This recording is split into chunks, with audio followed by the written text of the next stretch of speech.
Hey viewers, Fallout 4's Flamer is one of the most pathetic weapons in the game, with terrible damage and a shamefully low range compared to any real-life flamethrower, and its range only gets worse as you upgrade it. Rather than look for mods that rebalance this piece of trash, let's see if we can find some mods that put it to shame by adding new flamethrowers to the game. Well, I looked around and only found these 8 flamethrower mods listed on screen here. Maybe I missed some good ones, but oh well. Less mods to examine means an easier time making this video, which makes me the happiest clam on the beach. So, which of these mods are actually worth using? I'd say there's basically only one good one, the M2 Flamethrower Redux. It's well balanced and integrates perfectly with the vanilla game. Besides some power armor problems, it's perfect. This is what the Flamer should have been in the first place. The Fallout Tactics Flamer Pistol and Heavy Flamer are kind of on the verge of being recommendable, but they're just not good enough. I'll only recommend the M2, that's my choice, and now let's look at all of these mods in depth. We'll start off strong with my recommended mod, the M2 Flamethrower Redux. This weapon has 2 uniques. The Hands M2 Flamethrower can be found on some guy called Hands inside Saugus Ironworks, and the Vault Tech Cleaner can be found in Vault 81, in the room where Curie is. The regular variant of the weapon can be found in the world on Gunner Cleaner and Raider Pyro NPCs that have been sprinkled throughout the Commonwealth. If you're not a fan of the new Raider and Gunner variants, there's a version of the mod without them, so everybody's happy. The M2 is a good-looking weapon, and much like the Flamer from Fallout 3, it adds a visible fuel tank backpack when you equip it. The unique versions of the weapon have their own tanks, and there's even a special tank for power armor. There are problems with this backpack feature though. The backpacks take up unused armor slot 58, so if you have an apparel mod that uses that slot, your sissy panties might be unequipped, and you wouldn't want that. Also, when you leave power armor, you can end up with the fuel tanks floating above your back, but a simple re-equip of the weapon will fix that. It's not a big deal. This mod's animations are pretty simple. You just look at the flamethrower and that somehow magically reloads it. That's not really a big deal, since the main visual spectacle comes from the flames you'll be throwing, not from a quality animation. Unfortunately, in first-person power armor, the locomotion animations are messed up, and the weapon has the double footsteps bug. In third person, the situation is a lot better. Everything works fine, and submachine gun animations are used, which don't look any worse than the magic reload. A cool thing about this mod is when an NPC has a fuel tank equipped, if you cripple their right arm, the tank will explode and turn them into meaty chunks. Beautiful. As for attachments, there aren't that many, just 6 receivers, 3 muzzles, and 7 different fuel tanks. However, all of these attachments radically alter the appearance and statistics of the weapon, and it's not like the vanilla Flamer or any of our other mods today are better. The M2 Flamethrower is much more powerful than its vanilla counterpart, but considering how terrible the regular Flamer is, that's not a bad thing. The M2 weighs a lot less, has a longer range, and has well over twice the DPS, which makes it an actually useful weapon, unlike the Flamer. People have said this mod causes crashes when paired with the popular Cross Crit Gore Overhaul mod, so I tried them both out together, and on my end at least, I didn't encounter any issues. In fact, these mods synergize very well together. It's a lot of fun to turn your enemies into a blackened crisp with a flamethrower.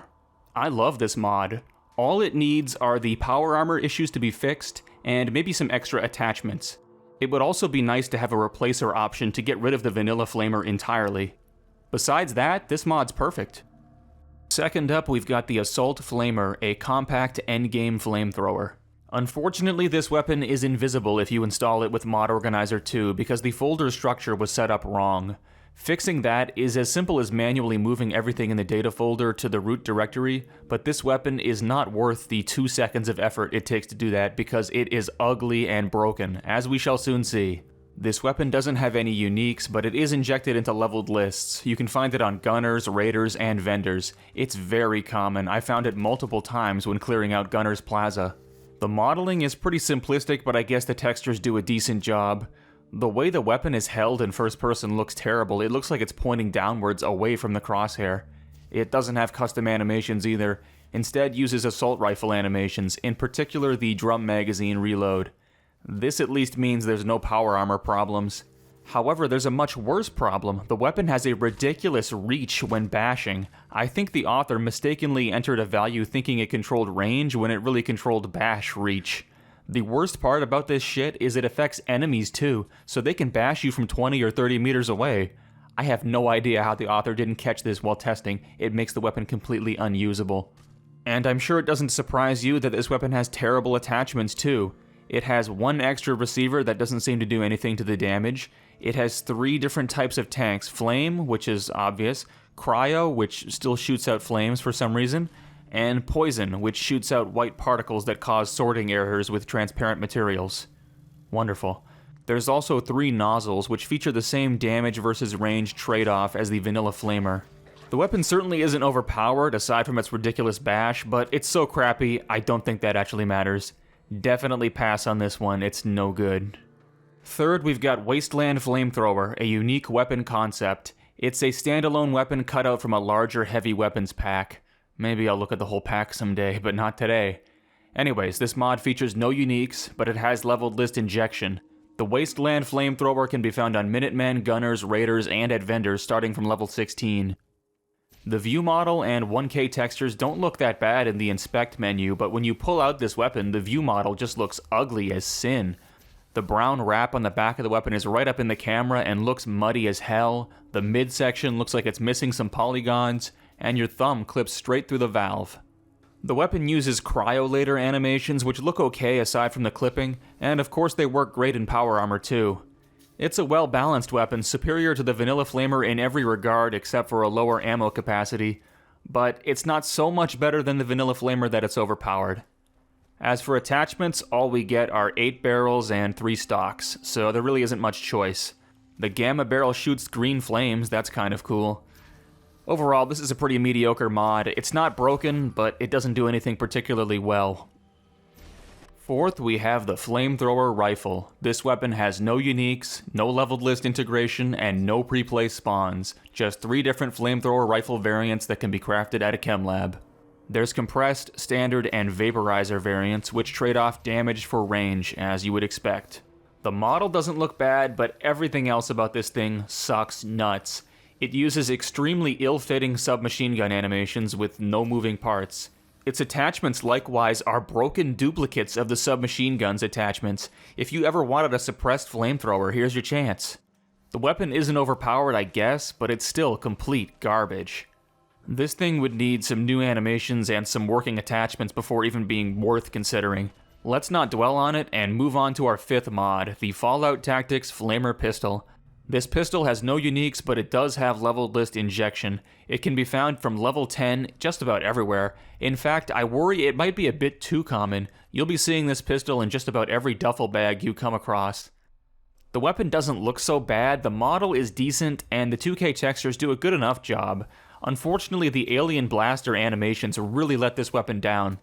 The reload is alright, but there's some weird jittering when firing, probably because the alien blaster was never meant to be fully automatic. The jittering is worse in third person, and much, much worse in third person power armor. Nevertheless, the weapon remains completely usable despite these visual oddities. There's a relatively acceptable number of attachments for the Flamer Pistol compared to our other mods today. 4 receivers, 3 nozzles, 2 grips, and a reflex sight. None of these mods change the weapon much, it's just the typical damage versus range trade-offs. It's a well-balanced weapon, maybe a bit too weak if anything. Obviously it weighs a hell of a lot less than a regular flamer, but it has a much smaller ammo capacity and barely any more damage output. Overall, this is another mediocre mod. It's a nice novelty to have a one-handed flamethrower, and if this had custom animations and a few more attachments, it might almost be worth recommending, but as it is, no way. In case that mod was too good for you, our next mod is a turd called Flamer Pistol Standalone. You know how the last mod used Alien Blaster animations? This mod takes it a step further and uses the Alien Blaster model too. Thus it has the same jittery animation problems. And as for the attachments, they're just broken Alien Blaster attachments, some of which even make the weapon fire Alien Blaster projectiles as well as fire. Oh, by the way, this weapon has no uniques, no level list injection, no pre-placed spawns. You have to cheat this shit in. Is it overpowered? I don't care. Nobody in their right mind would ever seriously use this mod. Get the other Flamer Pistol if you really need a one-handed flamethrower. 7th up, we've got something much better, the Heavy Flamer. It comes with a foam mod installer, but there's no options in it, so I don't know why the author bothered. Anyways, you can acquire this weapon by crafting it at a chem lab using 3 regular flamers, or you can find it in the world wherever the vanilla flamer can be found, starting from level 50. Note that leveled lists have been edited directly rather than modified via scripted injection. Slag at Saugus Ironworks also has a heavy flamer now. That would probably be the easiest way to get it in a normal playthrough. The model looks pretty good when you consider this is a NIF-bashed weapon. It uses Gatling laser animations which look alright, and obviously there are no problems in power armor. For attachments, the weapon has 5 tanks, 3 nozzles, 4 receivers, and a reflex sight. It's a decent amount of attachments, but there's not much interesting going on with them. It's basically the same as the regular flamer. This is also the most overpowered weapon on this list, with some insane DPS and a near bottomless ammo capacity. However, it does have an annoying spin-up time and a lot of weight. In the end, I'd have to say this is the second best mod on this list, and it's a good choice on Xbox at only 1.3 megabytes. I heavily prefer the M2 Flamethrower, but this is a perfectly fine mod too. 8th, and finally, we have the Fallout 3 Flamer. This weapon can only be found inside Lexington Pharmacy. There's no leveled list integration or uniques. The model looks better than its Fallout 3 counterpart. There's some mistakenly culled faces inside the nozzle, but overall it's passable. The custom first-person animations, however, are absolutely terrible. There's no interpolation between the firing and idle animations, and I don't know what the hell is going on during the grenade throw. In third person, the weapon uses Gatling laser animations, which results in an incorrect grip and a weird-looking reload. At least there are no power armor problems. Interestingly, this mod adds a fuel backpack like the M2 Flamethrower, but unlike the M2, this mod has no script to forcibly equip it onto your back. You'll have to spawn it in and manually equip it if you want to use it. Another interesting flaw is this weapon does exactly 0 bash damage, which makes little sense considering how large and bulky it is. The final nail in this weapon's coffin is a complete lack of mods. That's right, there's nothing.